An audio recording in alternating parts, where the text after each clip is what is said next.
আজ শেখ শাহজাহানকে বসিরহাট মহকুমা আদালতে আনা হচ্ছে। 14 দিনের জেল হেফাজতের পর আজ আবারও তাকে বসিরহাট মহকুমা আদালতে আনা হয়। আদালত চত্বরে সকাল থেকে সন্দেশখালী মানুষের ভিড় ছিল।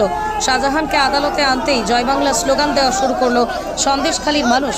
বসিরহাট থেকে সরাসরি সুকান্ত দাসের report, crime press, Bengal news.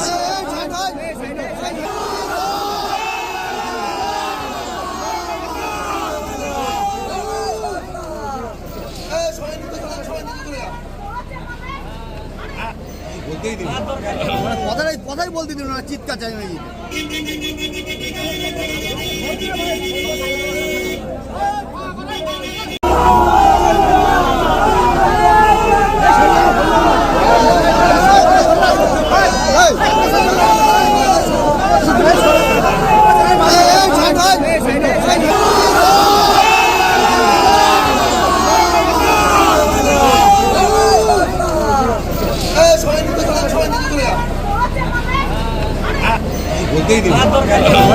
কথাই বলতে দিল না, চিৎকার চাই নাকি?